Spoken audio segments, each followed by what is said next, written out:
Pozdrav svima i dobrodošli na kanal Ikarbus zvučna hronologija. Gledate drugi deo treće epizode serijala Subotica Trans i ja, u kome govorimo o Ikarbusovim autobusima u Subotica Transu. Da se podsjetimo, ova epizoda posvećena je Ikarusima IK111 iz tog preduzeća. U prethodnom delu sam vas upoznao sa njima i ispričao vam kako su od mene napravili ljubitelja autobusa, ali napomenuo sam da je moj put do prve vožnje takvim vozilom u svojstvu entuzijaste ipak ispao zamršeniji nego što sam zamišljao. Prepričat ću vam sada taj put, a usput vas i upoznati sa vozilima koje sam na njemu sreo. Pa odpočnimo priču. Ko je gledao prethodni deo ove epizode, verovatno se seća da sam postao ljubitelj autobusa zahvaljujući pre svega zvuku diferencijala na Ikarusima IK111. Kao i da sam ih, kako bih što češće čuo taj zvuk, negde tokom ranog leta 2009. godine svakodnevno posmatrao na liniji 4A, pošto mi odgovarajuće stajalište te linije bilo relativno blizu kuće. I vođen pozitivnim iskustvima iz tih posmatranja, odlučio sam se da na toj liniji obavim i tu svečanu prvu vožnju IK111 kao entuzijasta. Pre nego što nastavim priču, napomenuću da u tom trenutku još uvek nisam znao gde treba da se sedne kako bi se diferencijal najbolje čuo, a ispostavit će se da je i to veoma važno. No, da nastavim. Jednog dana krenuo sam nešto ranije od kuće kako bih na vreme stigao na stajalište. Bio sam naravno pun optimizma. Očekivao sam da ću se pošteno naslušati zvuka diferencijala IK111. Kada je autobus napokon stigao, ukrcao sam se, seo napred i nisam čuo diferencijal. Premeštao sam se na druga sedišta, ali nije bilo većih promjena. Prisjećam se ovog trenutka i jednog momenta kad sam bolje čuo diferencijal dok sam sedeo pozadi, ali i dalje mi je bio pretih. Da biste shvatili bolje, pokazat ću vam. Ovo je trebalo da se čuje.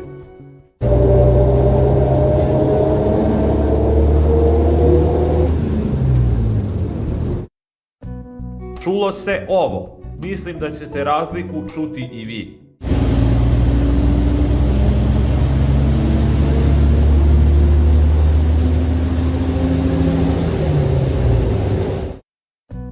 I tako, shvatio sam da je na konkretnom autobusu zvuk diferencijala prosto prigušen i da se tu ništa ne može. Nakon vožnje osjećao sam se frustrirano i pomalo prevareno. Koliko se sećam, u narednim danima posmatrao sam isti autobus na istoj liniji, slušao diferencijal s polja i čudio se sebi što nisam primetio da je tih. Ne sećam se koju sam od ove dve činjenice shvatio prvu, ali vremenom se pokazalo da je u pitanju bio autobus garažnog broja 75 koji na toj liniji radi svakodnevno. Dodelio sam mu i pomalo pogrdni nadimak lažnjak. I eto, tako se završio moj prvi pokušaj vožnje Ikarusom IK111. Međutim, priča o garažnom broju 75 još nije gotova, ali ostavit ću je za neki od sljedećih nastavaka kako ne bih skretao sa započete priče.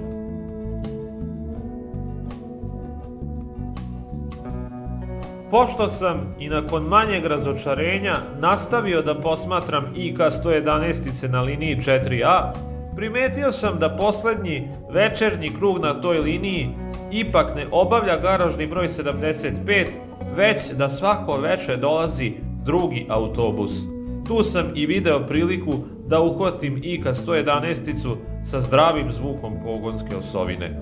Igrom slučaja, mislim da me je ubrzo, koliko se sećam, sestra zamolila da odem jedno veče kod ujaka da prespavam, kako bih joj oslobodio kuću za rođendansku žurku.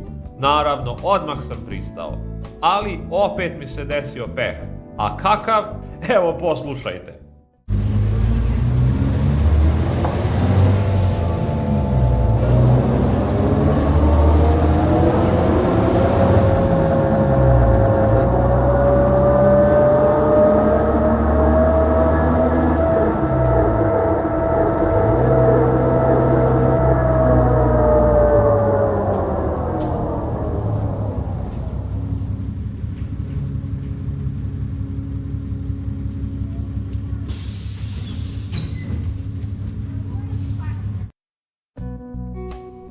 Dakle, još jedan propali pokušaj, ali ovaj put je glavni akter autobus sa garažnim brojem 65.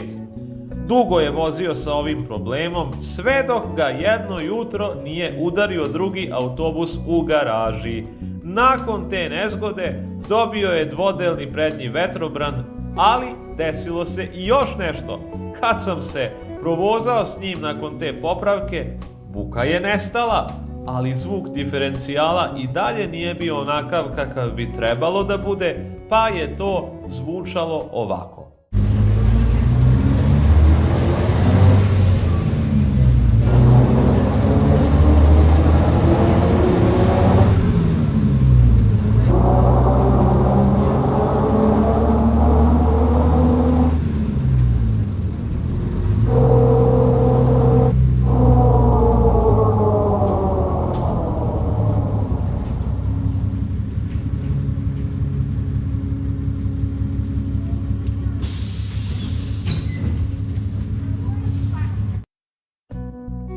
Dakle, bolje nego pre, ali ipak još jedan lažnjak.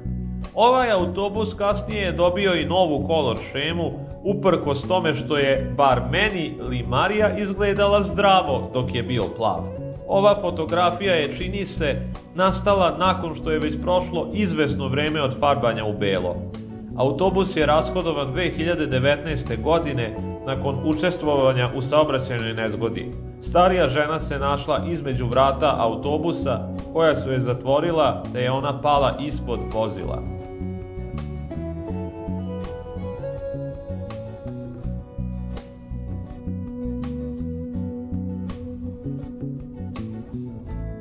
Da se vratim na priču. Dakle, sad sam već vrlo frustriran i postao sam nestrpljiv.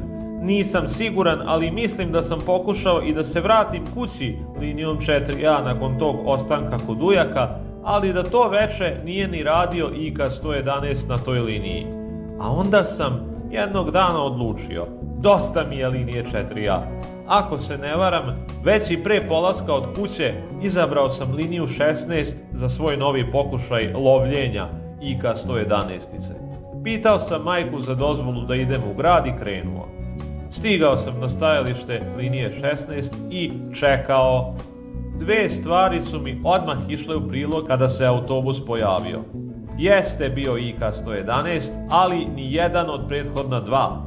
Nisam siguran, ali možda sam već čuo zdrav zvuk diferencijala dok se približavao. Ušao sam, seo napred i čuo sam diferencijal, ali i dalje nedovoljno glasno. Koliko se sećam, počeo sam da se premeštam po sedištima, sve dok konačno nisam seo pozadi. A onda se napokon desilo. Čuo sam diferencijal jasno i glasno. Zanimljivo je da sam, koliko se sećam, sedeo na levom zadnjem sedištu, a kasnije sam ipak počeo uvek da zauzimam desno zadnje sedište kad se vozim Ikarusom IK-111. Vremenom ću saznati. Vozilo kojim sam tad putovao nosilo je garažni broj 69 i zaista je bilo prava umetnost na točkovima, kako estetski, tako i zvučno. Priznajem da se ovog detalja ne bih setio bez fotografija, ali kao što vidite, prilikom remonta dobio je velike zadnje svetlosne grupe koje se razlikuju od fabrički postavljenih malih, a u interijeru je dobio stop tastere na rukohvatima. Zvuk mu je takođe bio sjajan. Motor mu je u praznom hodu pravilno ritmički kucao. Da bih vam pojasnio na šta mislim, pustit ću vam sample na kom se, istini za volju, ne čuje MAN motor, ali čuje se to pravilno ritmičko kucanje.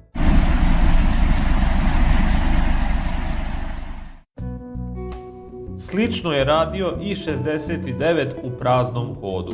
A pored toga, ono što je meni bilo najvažnije, pogonska osovina proizvodila je masivan zvuk i ponekad mi je, koliko se sećam, znala čak i blago zagolicati tabane svojim vibracijama. Naravno, u budućnosti sam koristio svaku priliku da se njime vozim i uživao u vožnjama. Koliko se sećam, bio je jedan od 2 autobusa koji su mi pomogli da istražim trasu linije 3 kroz naselje Makova Sedmica. Rashodovan je otprilike 2013. godine, ne mogu tačno da se setim.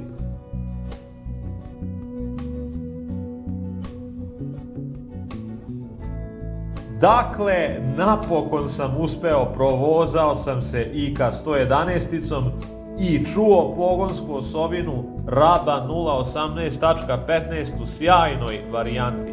Ali, kao što sam u prošlom delu ove epizode rekao, to je u meni samo pojačalo želju da se vozim ovim autobusima, te sam shodno tome nastavio dalje da ih upoznajem. A kako je to izgledalo, saznaćete u narednom delu ove epizode. Do tada, čuvajte se i ostanite uz kanal. Pozdrav svima!